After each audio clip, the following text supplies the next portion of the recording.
to do that if they are so inclined.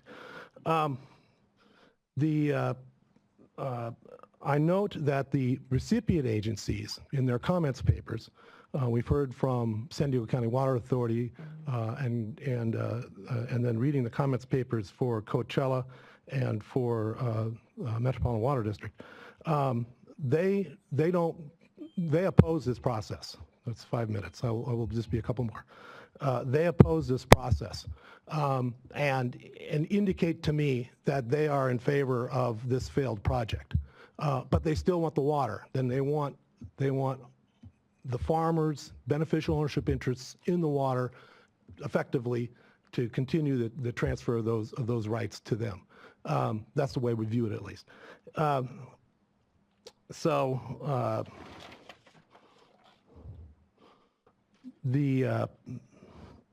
I wanted to just address briefly what I believe our standing would be if this process were to continue. We've set forth in our papers that over 90 years there's been a continual capping and regulation of IIDs and its agriculture and its irrigators' water rights. And the QSA was an extension of that. QSA was a cap. And even under the cap, it's an obligation to transfer water out, yes, in exchange for some sort of fallowing, but that is a complex process. The bottom line is water left IID, a great deal of water left IID, and that's water in which the farmers, in our view, had a beneficial ownership interest. So, and you're saying that's not part of the purchase price for that water? It's our clients were not part of that process, and we now want to be part of the process to protect what we have left. So thus, I think in the process, we would seek that all the parties acknowledge that these equitable rights do exist, and that we are legal users that fit within the no injury rule. Concluding remarks. Without Salton Sea restoration, the QSA is a failed transaction. There should be a venue which the parties can attempt to either prevent that failure or to otherwise deal with that failure. And IID and many others have requested that this board accept that role of providing that venue. And my clients support that request and ask that the state board provide a venue where these issues can actually be worked out. If the board does not provide the venue, I don't know where the chaos is going to end up, but it's not going to be very pretty, and that's all I have. Right. Thank you. Very clear. Okay. Questions? No. Thank you for laying that out. Very clear. Environmental panel. Audubon, California, Michael Lyons. Pacific Institute, Michael Cohen. Defenders of Wildlife, Kim Delfino. And Sierra Club, Kyle Jones. And again, you all were scheduled for 20 minutes. If you can do it in 10, people will love you. Okay, Love is an important thing. What? They'll like you. Okay, they'll like you. Love is an extra. Love is, yeah, you're right. It's used too readily and too easily, I guess. All right. Good afternoon. My name is Mike Lyons. I'm the Director of Public Policy for Audubon, California. Your mic on. Oh, sorry. Just press down there. There you go. How's that? Oh, great. I'm Mike Lyons, Director of Public Policy for Audubon, California. With me are Michael Cohen. I'll be speaking primarily about birds and the importance of the site to birds and the overall ecological impacts and how that connects to the communities and also what that can mean for some of our opportunities there. Michael Cohen will follow me. He'll speak about the need for action and the costs of inaction. And Kim Delfino will touch on really the role the board can have in this to make sure that we go forward. I love this picture because it reminds what a destination Salton Sea is, and it remains a destination for people as well as for birds. And it's a vital place for birds. It's an area of what's been designated as an important bird area of global significance. We've heard already, and I think I can't say it any better than what the speaker said before lunch about how it's a crown jewel for people and for birds. Over 450 species and subspecies have been found there. And while some people tend to think of it as an accident, it's actually a vital part of the Colorado River Delta system and now serves as kind of a replacement habitat for much of the habitat that's been lost in the Delta. I'll remind you that in California, we've lost about 95% of our wetland and riparian habitats, areas that these birds would rely on if the Salton Sea weren't there or were changed. And as the sea shrinks, we're going to continue to see challenges. We've all heard about the die-offs, the massive die-offs, and this is what we can expect in the future. By some estimates, in 2 to 3 years, the sea will be too saline to allow the fish to continue to live. And so that means further massive die-offs, and if it's bad for the fish, it's also bad for the birds, for many of the bird species, and it's bad for the people. These are just some headlines from the recent years about the strong odors that have come from the sea, and that picture down at the bottom is actually a field tech working along the shoreline, which is just a broad covered with decaying fish carcass and skin and bird feathers and bones, and a really grim sight and a major air quality problem and quality of life problem for the people that live around there. Definitely the headline of the year. Yeah. That one. Yeah, the rotting balls of fish flesh sounds like some kind of horror movie. And I think it's overall a reminder, again, that what's bad for birds is also bad for people. And I think what we want to really emphasize today is that there's a real connection between the air mitigation efforts and the restoration, and we can do that in ways that benefit birds and also benefit people. And I think that's going to be the primary driver. And I think we've talked to IID and others about this, and we're all pretty much on the same page. And so we're very hopeful about that particular progression. We just want to make some progress now. I have several bird pictures, and I'm just going to gloss over them, but I wanted to touch on just how important it is. This is 90% of North America's eared grebe populations can be found at the Salton Sea. The double-crested cormorant, about 20, what's one of the largest breeding colonies for the double-crested cormorant. Perhaps one of the most iconic birds is the white pelican. 30% of the North American breeding population can be found there. And this, like all the other birds I'm going to show you, not only have suffered because of loss of habitat overall, they're going to face immense challenges with climate change. Each of these birds has been identified by the National Audubon Society as being threatened in its future by losing some or even almost all of their ranges due to climate change in the future. And what that means is for birds like the Caspian tern, which is already undergoing intensive management elsewhere in its range, that you need places like the Salton Sea that can be strongholds for management of it. And again, with a restoration plan, the Salton Sea can remain a stronghold for these kinds of species. The ruddy ducks, I want to bring this up because Salton Sea is immensely important for waterfowl of all types. It's important to birders, it's important to hunters, it's important to people who just like to look at ducks and feed ducks. And we're talking about 50% of the Pacific flyway population, or 32,000 birds, but we're talking also about teal and mallard with immense values. I wanted to bring up shorebirds quickly because the long-billed curlew is a species which already sees immense challenges on its breeding ground, and we need to protect wintering grounds like the Salton Sea for this species, and Salton Sea is one of the largest populations, so that they're stronger and more robust and able to deal with the challenges on their breeding grounds when they go back. And the Salton Sea is immensely important to many other shorebird species that are dealing with the similar kinds of challenges. One of the reasons we also want to bring up the shorebirds is that we've already seen at Owens Lake dust mitigation measures that are incorporated with restoration and habitat creation that are flourishing for birds with using very little, relatively little water compared to some other proposals. At Owens Lake, they've reduced particulate air pollution by 95% with about 100,000 acre-feet per year of water over 100 square miles. And we figured out how to control the dust and provide habitat with 50% less water. So there are lessons out there already and models to go forward, and we think we can do that more efficiently perhaps than we've done already. I'll just end on a snowy plover because it's an amazing bird. And this is also one of the most important inland colonies for this particular species.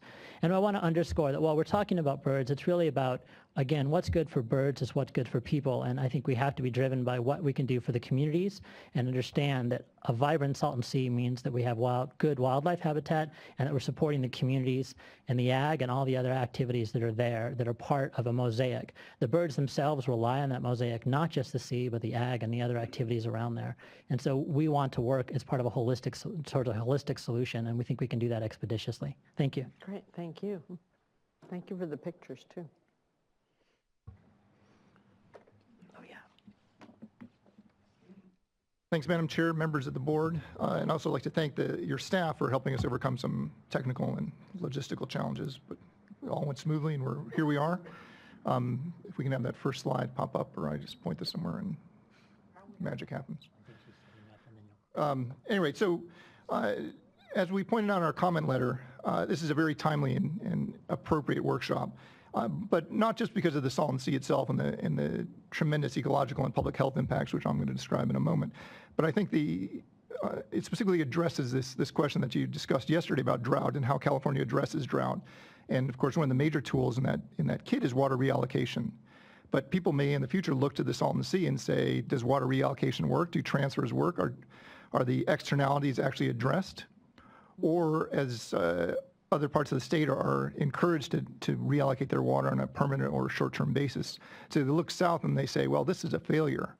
Transfers are a failure, and we're going to hold on to our water, and you guys have to go somewhere else to find your water.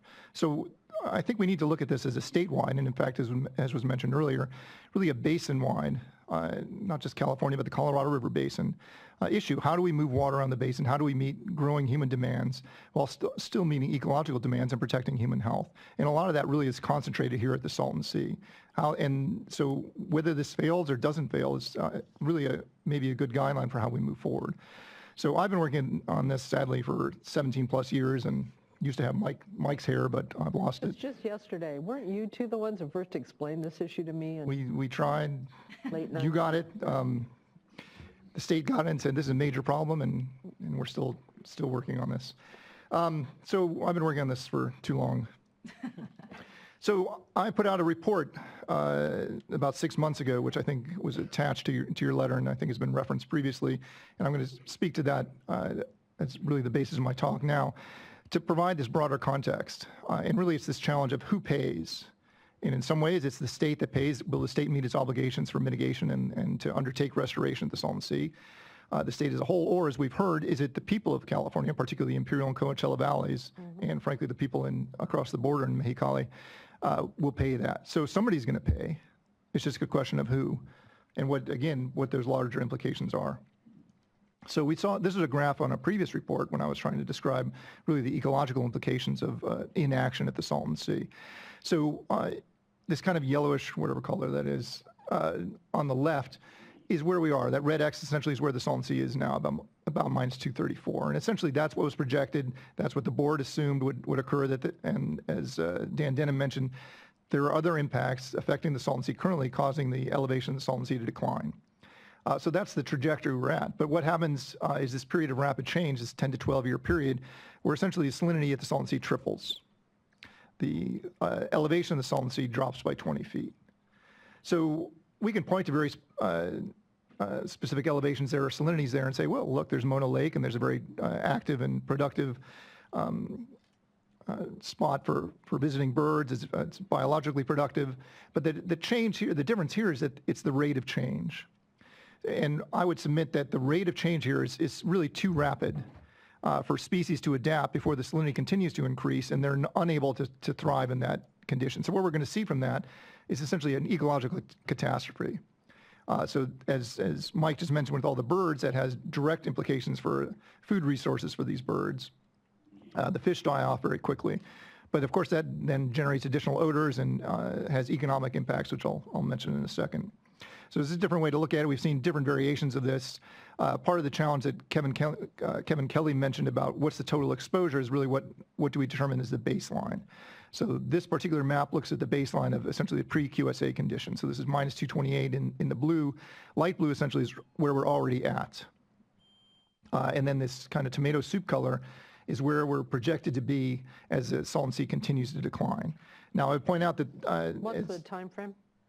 so this is essentially that is in about 20 years. So the Salton Sea goes through this very rapid decline and then more or less restabilizes at about in roughly 20 years. Again, it depends on what the inflows are. Salton Sea directly reflects inflows. And there's some uncertainty as to what those inflows are. The state process previously looked at a variety of different inflows. This is, you could say, more conservative end, but that still means 700,000 acre-feet of water flowing into the Salton Sea every year, which is a tremendous amount of water to work with. It provides tremendous opportunity for mitigation and restoration. So unlike a lot of our restoration challenges in the West, where there's no water at all, San Joaquin River is dry, you've got to get water to put it in the river, there's 700,000 acre-feet of water going to flow into the Salton Sea. The challenge to us is how do we manage that water? How do we optimize that water to generate the most ecological value, which we can do, and how do we minimize those dust emissions, which we can also do. So we heard a little bit about projects on the ground. One project that hadn't been mentioned was a project developed by USGS and Bureau of Reclamation. It was a 100-acre wetland, essentially constructed on the dry. So there's a difference there, but it was constructed on the dry. They essentially put water on very shallow berms, tremendous biological productivity, huge bird numbers. In fact, there are huge numbers of desert pupfish, which created some problems for Department of Fish and Wildlife. But sadly, the state decided it was not going to continue to fund that and dried it up. So that's part of our challenge, is that we have good projects. We've seen that these things can be effective on the ground, but sometimes there's differing priorities and we don't maintain some of these projects. So this is dust emissions. I think we're going to hear a little bit more about this. There's, again, a great deal of uncertainty as to how much land's going to be exposed, but how much dust is going to be emitted from these various this lands. But potentially 100 tons of dust per day, as much as 60 to 70 of that could come directly because of QSA exposure. Again, we heard earlier about health impacts. There's a variety of health impacts, typically affecting predominantly poor and vulnerable communities. We heard a little bit about the hydrogen sulfide emission. So when this ecological collapse occurs, not too far off, 2 years from now, 3 years from now, when this really starts to occur, occasionally that wind blows north to Rancho Mirage. We just heard earlier today about the tennis tournament, 400,000 visitors. Well, so there's direct economic implications. So if hydrogen sulfide is blowing north during the tennis tournament, my guess, and I'm going out on a limb here, is that people will be less excited to go. 120 golf resorts in Coachella Valley. If hydrogen sulfide is present on a regular basis, people are going to be less likely to go, which means property values decline.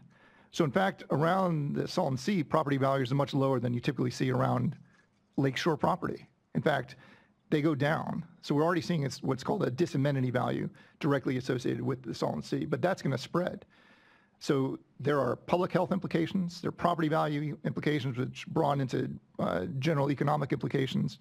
But I think of greatest interest, and we heard that from some of the beneficiaries of the water transfer itself, is that there's water reliability implications for the state of California as a whole, because as we heard, if this transfer fails, there's going to be a lot of pressure, I think, on your board and on the state of California as a whole to revisit this transfer. And I would argue that it's much easier to get out in front, which under the board's guidance should have been done 13 years ago, but needs to be done out in front. So we've heard previously from San Diego that they're meeting their mitigation responsibilities, which is absolutely correct. But the difference is, in 3 years, that mitigation water goes away, and they will have met their mitigation responsibilities. But the state will not have met this broader planning responsibility. And we heard heard mentioned by the state that they were in this process of looking at funding and looking at planning as though this were just another project on their plate. But as we heard at the beginning from Director Kuhn, the state assumed responsibility.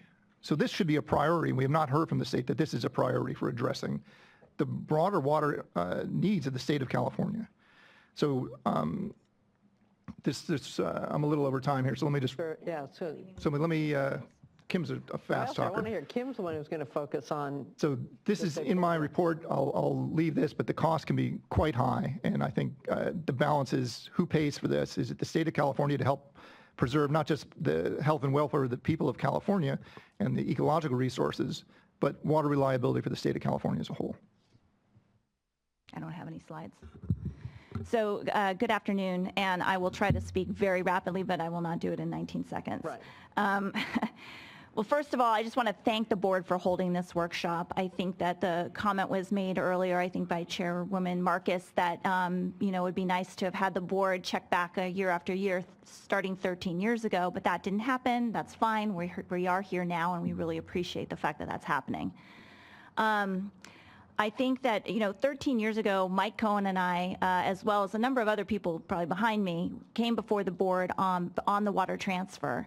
And as you've heard, and we made the case at the time that this transfer was going to rapidly accelerate the decline of the sea, and that the Salton Sea was an issue that had to be addressed in the water transfer, which many parties resisted at the time, but we were successful to the extent that the board, given its public trust and public resource responsibilities, gave the sea a 15-year reprieve and required that 15 years of mitigation water would be delivered to the sea, and in that time, the parties would hopefully come together and figure out a plan for moving forward for addressing the impacts of the transfer and for what the future of the sea would look like. That wasn't enough to close the deal.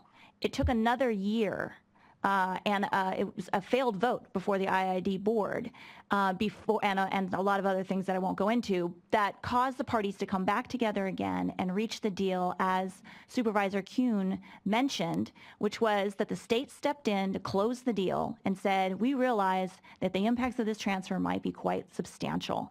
And we realized that the water parties that were involved had only a certain amount of funds that they were willing or capable of inputting into as mitigation. And the state stepped up and said, we will be the insurance policy for the Imperial and Coachella Valley and their communities, that in the event that the money was not enough, the $133 million that was originally committed, the state would be the backstop. And that was litigated, and that was upheld, and that is the state's obligation.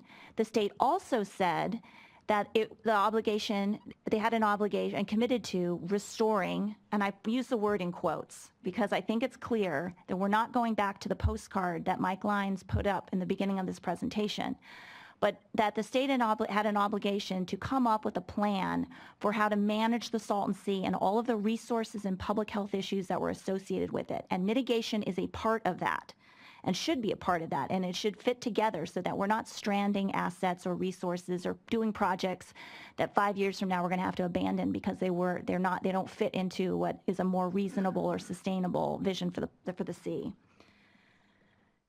So that's why I'm here today, because we took those commitments by the state very seriously. And for the last 13 years, we have been appearing before various hearings and boards and proceedings and writing comment letters and testifying and providing input and working in collaboration with the hope that a plan would come together. And that while some progress has been made, not enough has been made.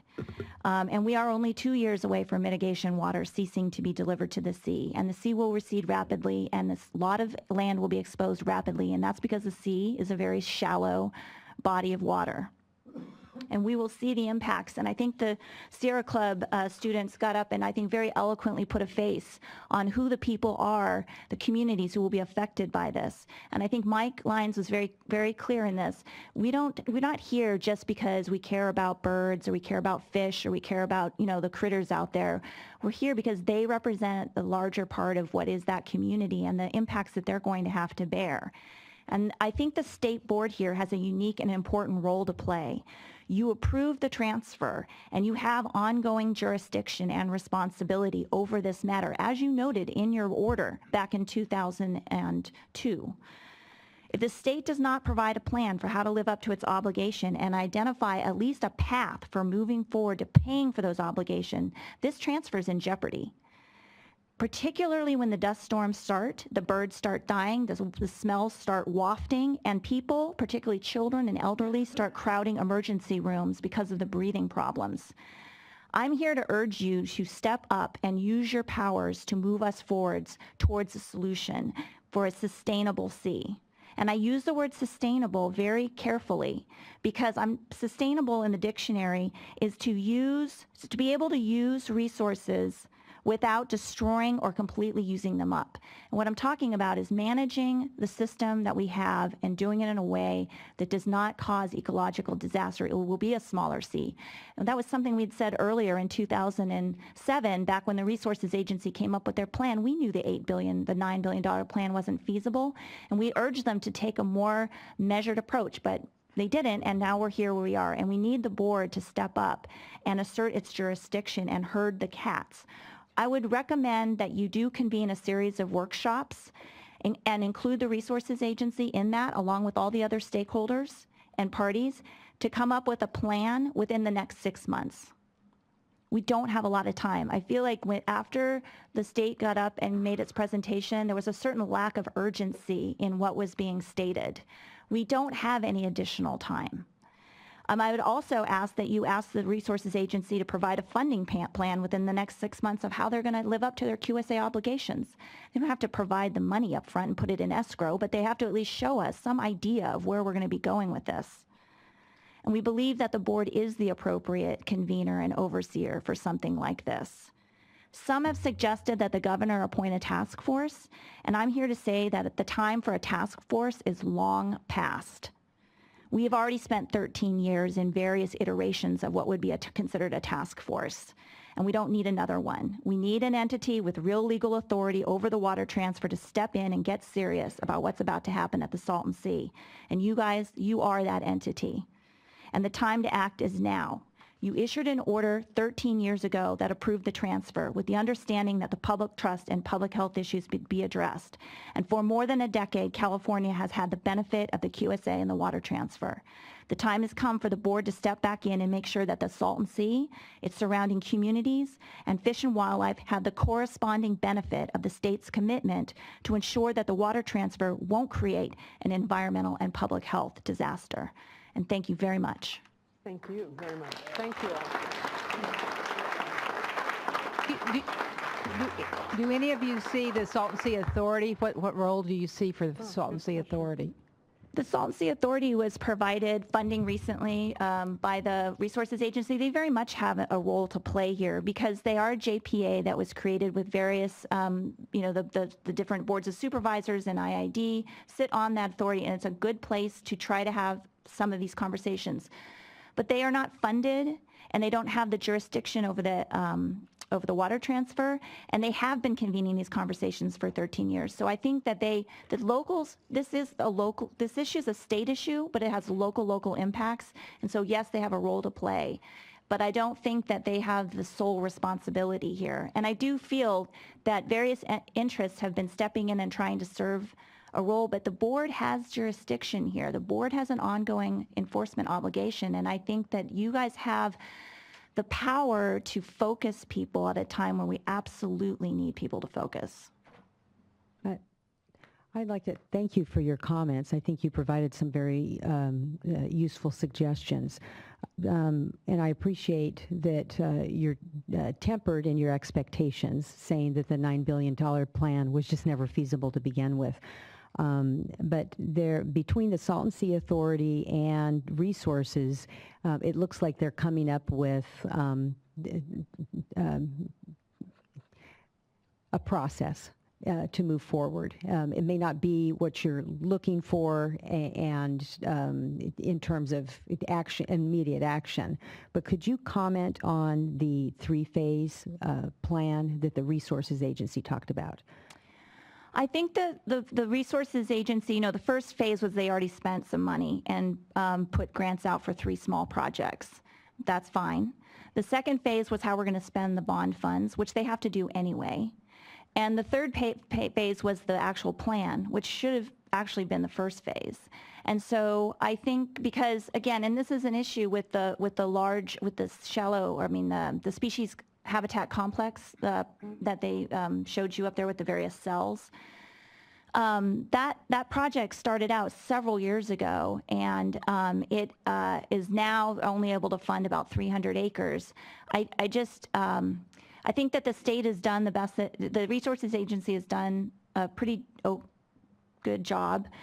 We need but they don't have the authority over making sure all the parties get together and move forward. And what the plan that they put forward to you, they even admitted themselves the projects that they have won't even break ground, if we're lucky, till the end of this year. That would be one project. At the point I'm trying to make to you is that, and when asked about the air quality issues, I don't think that question was ever answered. So I think that that's the point, is they've been very focused on trying to dealing with some bird and fish issues. And this is a much broader problem that we have to address. And this is the issue of also mitigation. We use this word mitigation and restoration sort of interchangeably. The point I'm trying to make is the state has a mitigation obligation. That is a big obligation they assume to close this deal. They also have a restoration obligation, and I think the mitigation piece has been kind of lost. You know, they are supposed to come up with funding when that mitigation fund runs out, and that mitigation fund could run out really quickly once the mitigation water ceases. This is what I'm trying to say is I think there needs to be someone who steps in and takes a broader view of all the various resource issues and health impacts that are going to happen. That the state has done what they can, but they have not quite got there yet in terms of the resources agency. I would add to that there's a real disconnect between the imminence of the catastrophe at the Salton Sea, which will start essentially in 2018, and the somewhat passive and reactive response that we heard from the state. So the state is saying they're essentially going to wait until the Salton Sea Authority's financing feasibility study comes out in 2016.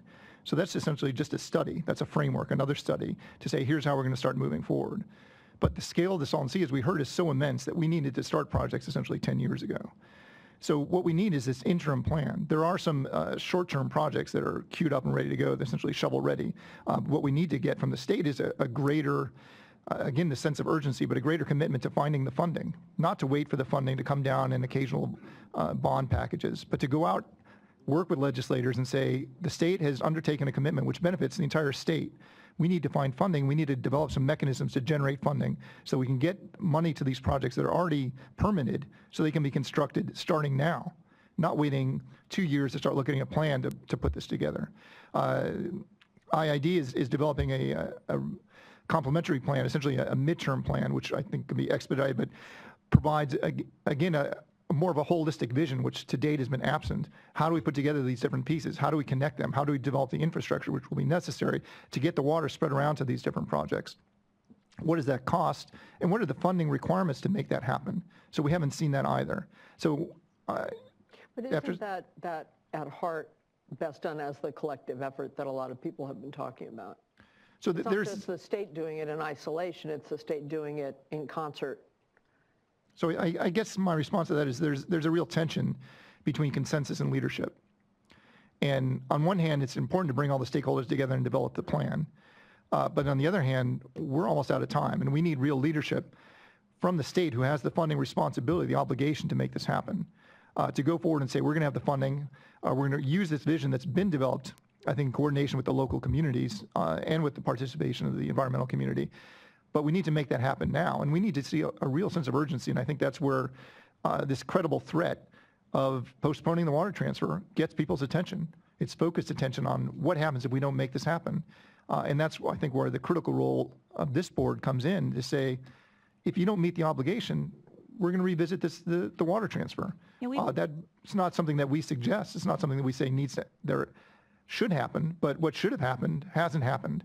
So in the absence of that, if that second half of the agreement hasn't been satisfied, maybe we put on the back burner the water transfer so that other parties come forward and say, wait a second, this is important to the state as a whole. All the parties go to the legislature and say, we need to find some funding to make this happen. We just haven't seen a clear articulation of the state's obligation by the state. We've all told the state what we think their obligation is. We've interpreted what was, what Richard Katz had said. This is what's closing the deal back in 2003, and when it was put into legislation. But the state has actually not ever really stood up and owned what that obligation is and what that obligation means. And that's what we're asking for, because we're 2 years away from potential real disaster down there, and we need the state to step up. This is one of those times where, you have an opportunity to step in and try to maybe avert disaster rather than simply respond to disaster, which unfortunately I think you guys, based on your hearings yesterday, probably well know what that's like. It costs time, it costs money, it's going to cost people's lives. Great. I think the last point I'd like to just make on that And too. then we'll yeah, wrap. And the I'm role, very conscious another of role the for the time. board that you have is, I think you can provide accountability, for the agencies, for all the stakeholders that are involved. If we're coming to the table and saying we're going to deliver something, whether it's a plan or a project or a partnership, having to be accountable to a body such as yours can help get things done. And I don't think there has been quite that accountability to date. And to be frank, it's made some people lose faith in the process, whether it's the state or some other body is able to actually make progress, and they feel like they're just wasting money, maybe tens of millions of dollars. And I think as we start spending that bond money, for example, there needs to be a high degree of accountability and efficiency for those programs. And I think those are the kind of difficult questions you guys can be asking of all of us involved if we're talking about how to spend the taxpayers' dollars. And I'd really encourage you to really look at that and take an active role there. Great. Thank you all very much. Very helpful. I'm now going to take a few more out of order, and hopefully this will be the last batch. Since you're going out of order, I'm going to limit you to 2 minutes, just like the students, because other people were ahead of you. So first, I'm going to call Luis Olmedo, Executive Director of the Comité Cívico del Valle, and then Rosalina Nava Bermudez, Director of the Family Treehouse, after him.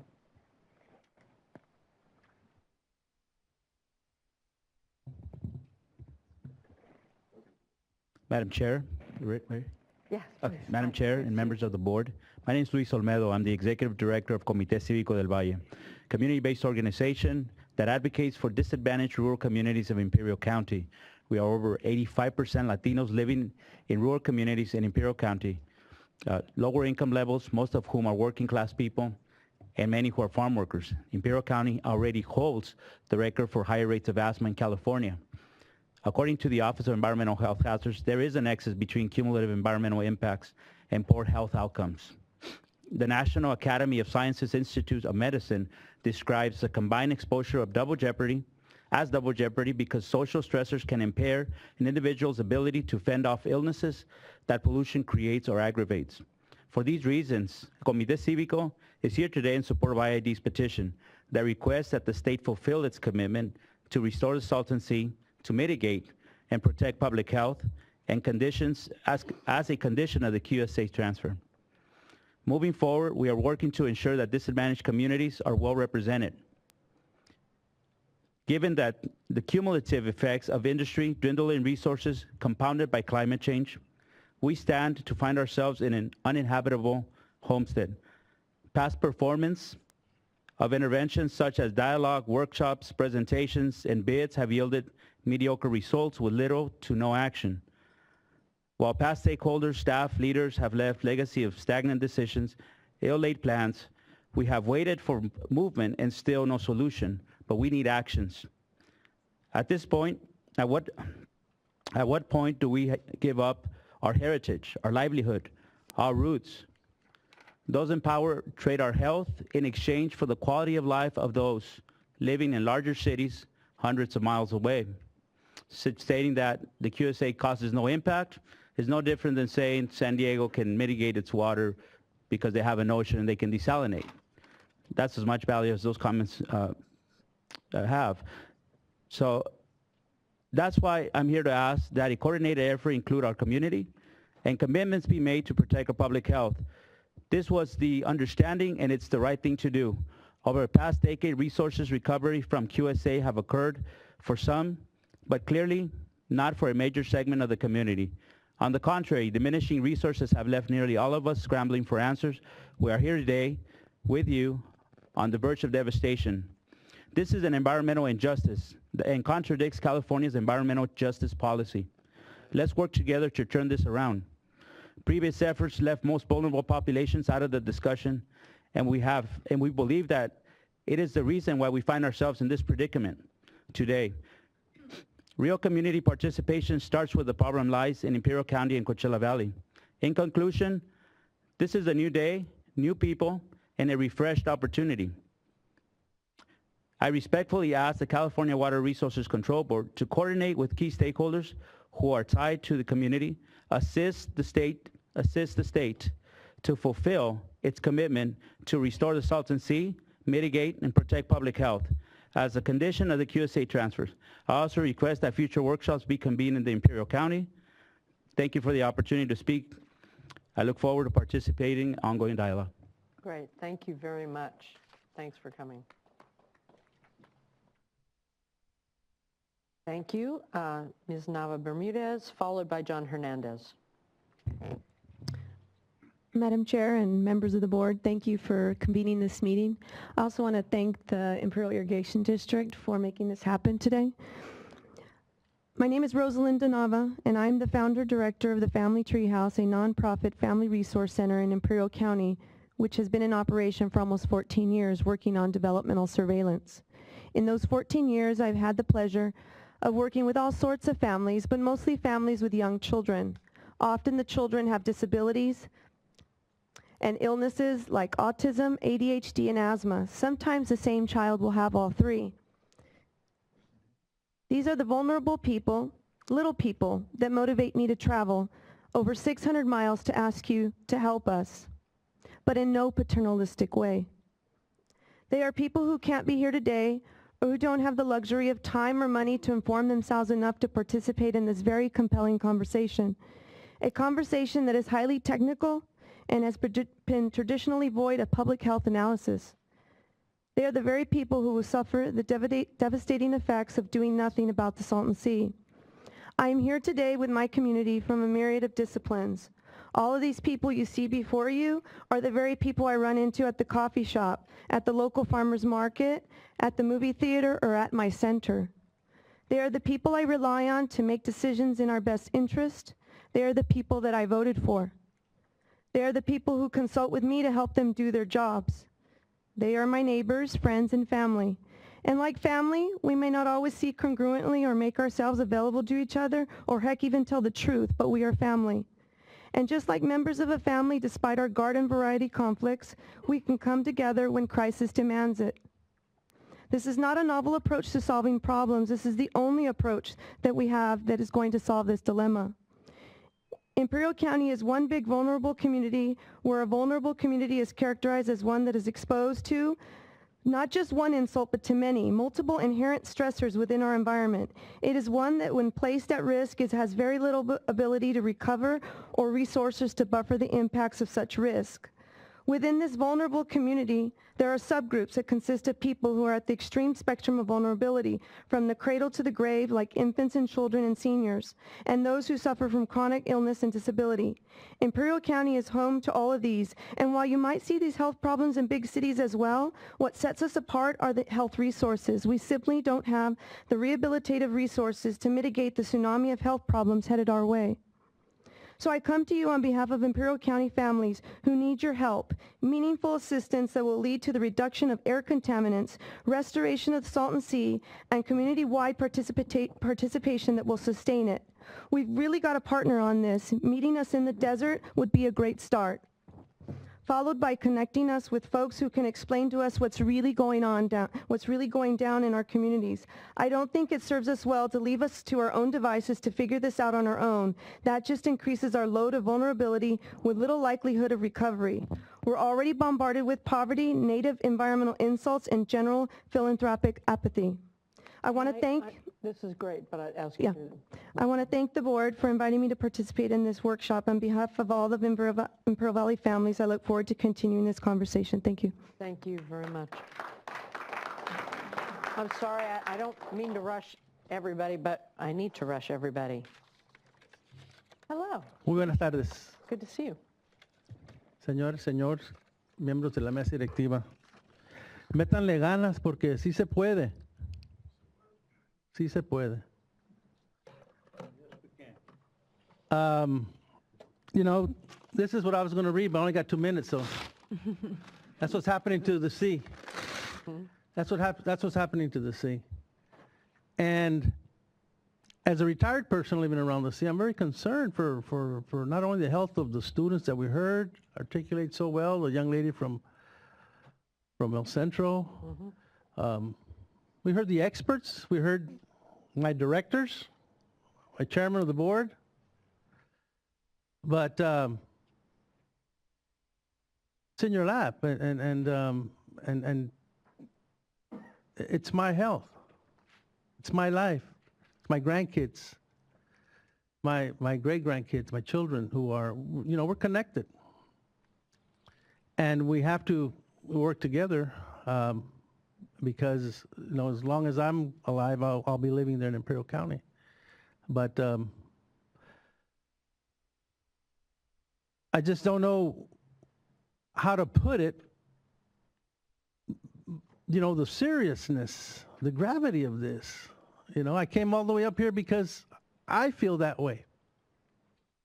And I have no doubt that you folks are up there because you also feel that way. But somewhere, someone has let you down. Just don't let us down. And we'll continue to work with you. We'll continue to support you. My Imperial Irrigation District directors, my county supervisors, the farming community, don't let us down. Mr. Abadi left, don't let us down, and we'll work with you guys. This is a new day. This is a new time. We all want the same thing. We want health, happiness, longevity, prosperity. Money can't buy that. Those millions of dollars that got washed away these last 13 years can't buy that. They can't buy our trust, our friendship, our future. So, find ways, work together with the experts, work together with the people, and let's save the fish, the fowl, the wildlife, and let's save our family, and let's talk to each other, and let's work together. Thank you very much. Thank you very much. Very well said. Next will be Emily Brooks, followed by Humberto Lugo. And then we'll go back to the agenda. Good afternoon. My name is Emily Brooks, and I'm a graduate student in environmental anthropology with the University of California, Irvine. Environmental anthropology, that's cool. Yep. Although our university is near the coast, I am one of many researchers based at UCI who work in the Salton Sea region, studying the social, political, economic, and environmental dimensions of the area, who care about the long-term health and viability of this region and the people who live there. The comments that I make to you today come from my experience working in this area and talking with local leaders and experts. First, the Salton Sea is not just a body of water that needs to be managed. It is a fundamental component of a water-based social, political, and environmental system that makes up the Imperial and Coachella Valleys. We can't talk about the sea as being separate from the people who live there and who make a living from this place. Similarly, we cannot separate one part of the system from another. As many speakers today have already told you, economics are fundamentally tied to the environment, to public health issues, to the viability of these communities. Second, the restoration of the Salton Sea is fundamentally an environmental justice issue. There's already uneven distribution of environmental risk and exposure. Communities in the Imperial and Coachella Valleys are already disadvantaged. Many express concerns over the potential impacts of continued drought and escalating climate change, impacts that are both known and quantified and as yet unknown and unknown unknowns. These concerns and the insecurity that comes along with them are very real. To paraphrase anthropologists Crate and Nuttall, both drought and climate change are threat multipliers, which magnify and exacerbate existing social, economic, political, and environmental trends, problems, issues, tensions, and challenges. Whatever these communities are facing now, the statewide drought and climate change are only going to make those differences and those disparities more amplified. They're only going to make them worse. The notice for this workshop spoke of defining a vision for the future of the Salton Sea. In closing, I want to stress that there is a need for ongoing dialogue and real community engagement on a vision that everyone can support. And this dialogue should address the concern that I've heard, that you've heard, and that I imagine you're going to continue to hear, that community members and community leaders and local experts in the Imperial and Coachella Valleys need to have an equal voice and equal representation in decision-making processes about the Salton Sea.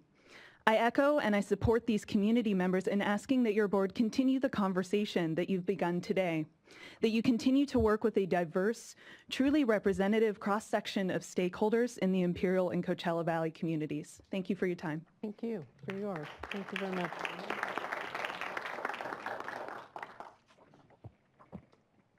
Good afternoon. Hi, good afternoon. Hi, the chair of the board and members of this board.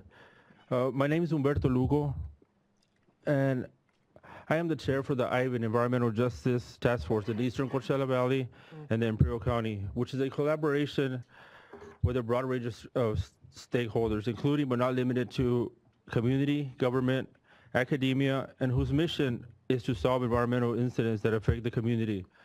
Ivan is a crowdsourcing network that originated in Imperial and Coachella Valley and now includes 6 other counties throughout the state and will double within the next 2 years.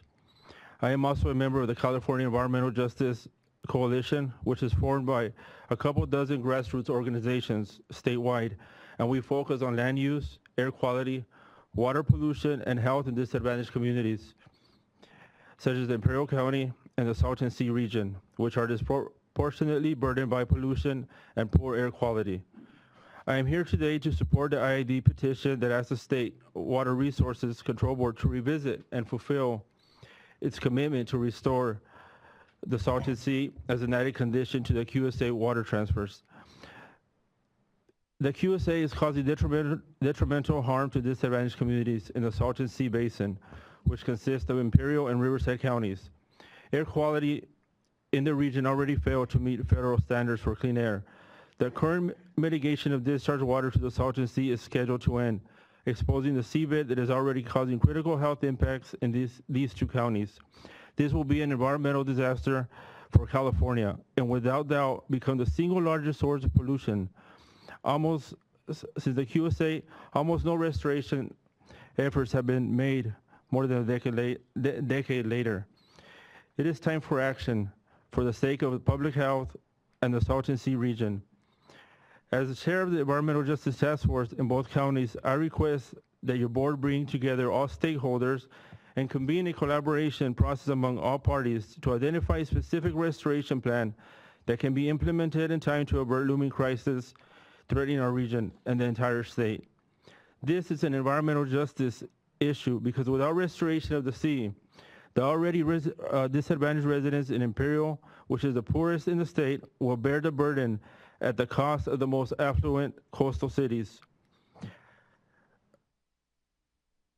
On behalf of the Environmental Justice Task Force, I request that the state be responsive and accountable to all stakeholders. And on that note, the Governor's Office of Planning and Research provides recommendations regarding public engagement and environmental justice communities and how to convene everybody together at the table and bring everyone there. So I know there were thousands of people that would have liked to be here today, but because they support the IID in their petition or write letters, but most of them lack the education and capacity. We are a poor community and our resources, some people don't have the resources to be here today. So the Environmental Justice Task Force requests more hearings in the Eastern Coachella Valley, Imperial County, and the Salton Sea. On a different note, the Salton Sea restored could serve as a natural resource park for the nearby communities and could make life more enjoyable and improve the quality of life. The Salton Sea is also the Pacific flyway for over 400 different species that are at risk by the shrinking lake. But now we're faced with climate change, and climate change is also presenting new challenges for managing natural resources. Mr. Lugo, if you could wrap up, because you jumped ahead of folks, so. Okay, You can so, please, okay, so I'll do all I wanted to say now. A suggestion for other people, not just for you. To the extent you agree with comments, some people have done this, that someone else has made, just mention that, and that saves some time. Okay, all I wanted to say that with restoration of the sea, now we need to take account the challenges we face with climate change. And something the board member mentioned here, now we need to design with nature. And that's something that, you know, because we can't just restore now. In 5 years, it turns into a same mess we have now. So now we have new challenges to face. Thank you. Thank you very much. Next, from the Metropolitan Water District, Bill Hazenkamp. Thank you, Madam Chair, members of the board. I'm Bill Hazenkamp, the manager of Colorado River Resources for the Metropolitan Water District of Southern California. Metropolitan imports water from Northern California and the Colorado River, and because of our operations, the 2 watersheds are linked. So a reliable supply from the Colorado River is not just important to Southern California, but to Northern California and the state as a whole. As your staff pointed out earlier today, in 2003, the Colorado River supplies to California were cut back from 5.2 million acre-feet to 4.4 million acre-foot. The brunt of those cutbacks came to Metropolitan Water District, where we lost 700,000 acre-feet of water overnight in 2003 that we had relied on for 50 years. Since that time, the San Diego County Water Authority and the Metropolitan Water District have partnered with the agricultural entities in the lower Colorado River and developed the largest suite of transfers in the history of this country. The success was shown last year in that 60% of the water flowing through the Colorado River Aqueduct was from agricultural partners, IID, Coachella Valley Water District, and Palo Verde Irrigation District. And those transfers helped Southern California get through the critically low 5% allocation from Northern California. Unfortunately, our storage reserves are down and another year of drought. Our board will make the tough decision next month about whether to mandatory conservation to 1 and 2 Californians that live in our service area. Now, earlier this morning, you asked for input about how the state board could facilitate restoration at the Salton Sea, and I'd like to try to answer that question and offer an opinion. Your staff this morning discussed the legislation that authorized the QSA, but they left out one of the provisions in the legislation that was Fish and Game Code 2081.7 C2. Under that provision in the Fish and Game Code, it says that if the Secretary of Resources believes that that this action is consistent with restoration of the Salton Sea, instead of having Imperial Irrigation District continue to deliver mitigation water into the Salton Sea, it can be transferred to the Department of Water Resources and sold to the Metropolitan Water District of Southern California, with the proceeds of that sale going to benefit restoration of the Salton Sea. We heard Kevin Kelly earlier this morning say that out of the 800,000 acre-feet of water that's scheduled to be delivered into the sea, 400 is yet to be delivered in the next 2.5 years. If that water was, instead of being delivered into the sea, was transferred to the Department of Water Resources and sold to Metropolitan Water District, it could generate $130 million in the next 3 years that could be used immediately to start funding projects on the Salton Sea. We heard Michael Cohen talk about the various projects that are shovel-ready, but there's not money available to implement those programs. With this transfer that is subject to the resource agency, money could be available right away. But when you then have to mitigate an additional 400,000 acre-feet? No, the resources agency is charged with developing a restoration plan to the sea, and we know that the sea will be smaller in 3 years. So instead of waiting 3 years and then dealing with the sea shrinking without any money, the sea could start shrinking today, but you'd have money to start dealing with it as the sea recedes now. I think they're going to start with the Prop 1 money that they have in hand, but keep going. Keep going. Yes. Well, that is something that we think that the board should explore and see if it makes sense, and if it does, Metropolitan is willing to provide any assistance we can. Thank you. Thank you. Next, from the Coachella Valley Water District, Stephen Abbott, Council. Good afternoon, Chair Marcus and members of the board. I'm Steve Abbott of Red, Wine, and Sherrill, Special Counsel for Coachella Valley Water District. Also present at the hearing this morning, or today, is one of the district's elected directors, Patrick O'Dowd, who also serves on the Salton Sea Authority, and the district's general manager, Jim Barrett. CVWD is a Colorado River contractor and one of the QSA parties. It has a strong interest in protecting its QSA water budget, which it uses to provide irrigation service to 65,000 acres and for addressing groundwater overdraft in the eastern Coachella Valley. CVWD is located at the northern end of the Salton Sea and provides domestic water service to many of the shoreline communities along the Salton Sea. Through membership and support of the Salton Sea Authority and through staff activities, CVWD is actively involved in efforts to develop a feasible Salton Sea restoration plan and supports such efforts. It doesn't take an order of this board to get CVWD involved in that process. It already is.